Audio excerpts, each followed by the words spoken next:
ஊடக நண்பர்கள் அனைவருக்கும் இனிய மாலை வணக்கம்.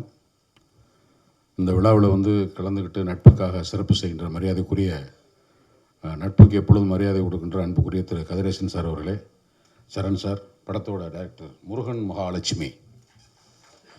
ரொம்ப வித்தியாசமாக இருக்குது தம்பி. அதான் நான் பெண் இயக்குனர் நினச்சேன். முருகன் மகாலட்சுமின்னு. மகாலட்சுமி எனது மனைவியோட பேர். அவங்க அங்கே தான் இருக்காங்க. அவங்களுக்கு பெருமைப்படுத்தணும்னு பேர். Super super. வாழ்த்துக்கள். வாழ்த்துக்கள். இந்த எண்ணம் ஒன்று போதும், உங்களை வாழ வச்சிடும். ரெண்டு படத்தோட இயக்குனர், கேமராமேன் ரொம்ப நல்லா பண்ணியிருக்காரு. எல்லா போர்ஷனும் நல்லா இருக்குது. படத்தோட எடிட்டர், மியூசிக் டைரக்டர் சார். அதில் அந்த எங்கடா இருக்கவும் அந்த பாட்டு ரொம்ப பெரிய ஹிட் ஆகும்னு நினைக்கிறேன். அதில் ஏதோ கொஞ்சம் அந்த புள்ளி மாதிரி வச்சு நல்லா இருக்குது. அந்த டியூன் ரொம்ப கேட்சிங்காக இருக்குது, மைண்டில் இருக்குது. வாழ்த்துக்கள். தயாரிப்பாளர்களுக்கு என்னுடைய மனமார்ந்த வாழ்த்துக்கள். இந்த நேரத்தில் இந்த மாதிரி சினிமா ரொம்ப கதிரேசன் சார் சொன்ன மாதிரி ரொம்ப பெரிய படங்கள்லாம் பல்ட்டி அடிச்சுட்டு இருக்க நேரத்தில் சின்ன படங்கள் தான் எல்லாத்துக்கும் வேலைவாய்ப்பு கொடுக்குது. அது மாதிரி ஒரு சின்ன படம் ஒரு பெரிய வெற்றியை கொடுக்குன்ற நம்பிக்கையில் திரைப்படத்திற்கு துறைக்கு வந்திருக்கிறவங்களை வாழ்த்துவது எங்களுடைய அடிப்படை கடமை.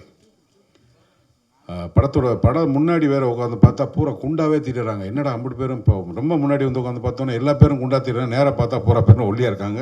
பிரச்சனை என் கண்ணில் தான், அவங்ககிட்ட இல்லைன்றதை நேராக பார்த்தோன்னு புரிஞ்சுக்கிட்டேன். Heroine Simran Advani, all the very பெஸ்ட்மா, ஆல் த வெரி பெஸ்ட். ஏற்கனவே சிம்ரன் வந்தாங்க, பத்வானி கூட வந்திருக்காங்க. All the very best. கதாநாயகனுடைய அப்பா ஒரு சின்ன ஃப்ளாஷ்பேக்கு, பாலகோபி. நான் பாரதி ராஜா சார்கிட்ட எனக்கு என்ன வேலைன்னே தெரியாமல் அசிஸ்டன்ட் கேமராமேனுங்கிற பேரில் ப்ரொடக்ஷன் மேனேஜரோட பார்ப்பேன். ப்ரொடக்ஷன் மேனேஜரோட பார்க்குறேன்னா ராஜேந்திர சார் கார்டு கேட்டுறாங்க. அப்போ என்கிட்ட இல்லை. அது நான் சொன்னது 30 வருஷத்துக்கு முன்னாடி. ராமவாஸ் இன்னைக்கு இருக்கிற ஃபைனான்சியர் ராமவாஸ் அவர்கள், பாலகோபியோட 3 பேரும் அப்பப்போ எல்லா வேலையும் ஒன்றா சேர்ந்து செஞ்சுக்கிட்டு ஒரு 25-24 வயசில் இந்த சென்னையில் எதிர்காலம் என்னன்னு தெரியாது. ஆனால் வேலை பயங்கரமாக இருக்கும்.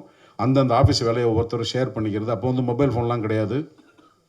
ஒரு ப்ரோக்ராம் சொல்லி ஒரு இடத்துக்கு போனோன்னா அங்கே ஒரு சேஞ்ச் நடந்துச்சுன்னா தொலைதூர உணர்வில் இப்படி சொல்லியிருக்காங்க, அதை இப்படி நம்ம புரிஞ்சுக்கிட்டு செய்யலான்னு சொல்லி எங்கேயாவது போய் ஒரு 50 பைசா காயின் போன் போட்டு கேட்டு வேலை செய்கிற காலங்களில் பஞ்சு சார் ஆஃபீஸில் பிஏ ஆர்ட்ஸ் பஞ்சு அருணாச்சலம் அப்படிங்கிற ஒரு நபரை பற்றி அவர் சுயசரிதை எழுதி கொஞ்ச நாள்லேயே ஆனந்த விடனில் வரும்போது அவர் இறந்துட்டாங்க. தமிழ் சினிமாவில் இப்போ இப்படி கதிரேசன் சார் ஏதாவது பிரச்சனைன்னு போனீங்கன்னா அந்த பிரச்சனையை முடியாதுன்னு சொல்லாமல் அதை கையாளுவார். எந்த பிரச்சனையாக இருந்தாலும் போய் கையாளுவாங்க. பல படங்கள் அது எனக்கு நேரடியாக தெரியும். பஞ்சு அருணாச்சலம் சார் டிரைவன் உட்லண்ட்ஸில் அவருக்கு உட்லண்ட்ஸ் நியூ உட்லண்ட்ஸில் பெர்மனெண்ட்டாக கிருஷ்ணா கட்டேஜன் ஒட்டுமொத்த தமிழ் சினிமாவோட டிஸ்ட்ரிபியூட்டர்ஸ், தியேட்டருக்காரங்க, ப்ரொடியூசர்ஸ், ஃபைனான்சியர்ஸ் அங்கே தான் மீட்டிங்கே நடக்கும். அதுக்கப்புறம் நம்பர் 32 பாகிரதி மால் ஸ்ட்ரீட் நினைக்கிறேன், காமராஜர் இல்லத்துக்கு பக்கத்தில் ஒரு பஞ்சு சார்கிட்ட ஒரு 4 கம்பெனி இருக்கும். அவங்க தம்பி லட்சுமணன், சுப்புன்னு சொல்லி ஒரு ஃபோனு ஒரு ஓரமாக போன உடனே கார் பார்க்கு திரும்பினா ஒரு சேர் டேபிள் போட்டு ஒரு பையன் சிரித்த பையன் ஒருத்தர் உட்காந்துட்டே இருப்பார். வர்றவங்க பூரா வேலை சொல்லுவாங்க கோபிக்கு.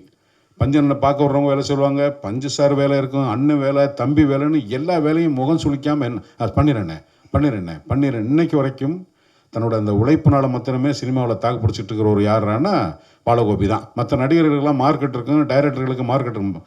மேனேஜர் வேலைன்றது அவ்வளோ சாதாரணமான வேலை இல்லை. ஒட்டுமொத்த பொறுப்பும் ஒரு படத்தில் பணம் இருக்கோ இல்லையோ ஒரு வேலையை ஒழுங்காக திறம்பட செய்கிறதுக்கு ஒரு தயாரிப்பினர் இல்லைன்னா வேலைக்காகாது. அவ்வளோ பேரும் ஒரு பெரிய தன்னுணைப்போட ரொம்ப பாசிட்டிவாக வேலை செய்யக்கூடிய ஒரு நண்பன் தான் பாலகோபி. அதுக்கப்புறம் ஒரு சத்தியவாக்குன்னு ஒரு படம் எடுத்தார் ராமவாஸ். அவனை சேர்ந்து சரியாக வரலை, இம்மிடியேட்டாக சேஞ்ச் பண்ணிக்கிட்டு அவருடைய வாழ்க்கை பாதையை நடத்தினார். ஸோ எப்போவுமே ஒரு பாசிட்டிவாக இருக்கக்கூடிய ஒரு ராதவ கிருஷ்ணா. என்ன கல்யாணத்துக்கு காதல் பாட்டு பாடும்போது ரொம்ப வெக்கப்படுறேன். காதல் பாட்டு பாடும்போது வெக்கப்படக்கூடாது. நீ நல்ல பையன் தான், நல்லா வளர்த்துருக்காரு. அதுக்காக டூயட் பாடும்போது ரொம்ப யோசிக்கிற. அதெல்லாம் வாய்ப்பு நிறைய பேர் கிடைக்காதுப்பா. அவன் அலைஞ்சிக்கிட்டு தரேன், நீ இப்படி இருக்க. என்ன உங்கள் அப்பா பற்றி உனக்கு அப்பாவா தெரியும்.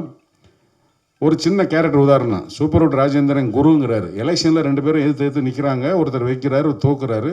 ஒட்டுமொத்தமாக நீங்கள் நிற்கிறாருன்னா உங்கள் அப்பாவோட கேரக்டர் என்னன்னு நீ சிம்பிளாக புரிஞ்சுக்க. உங்கள் அப்பா உனக்கு அப்பா, ஆனால் அவன் என்ன பாலகோபிங்கிறவன் யாருங்கிறத நீ புரிஞ்சுக்கிறணும். நல்ல பாசிட்டிவாக இருக்க, ரொம்ப இயல்பாக இருக்க. உனக்கு உங்கள் அப்பாவுடைய வியர்வை துளிகள் உனக்கு வெகுமதியாக இந்த திரைப்படம் கொடுக்க வேண்டும் என்று மனமாற வாழ்த்துகிறேன். வாய்ப்புக்கு நன்றி, வணக்கம்.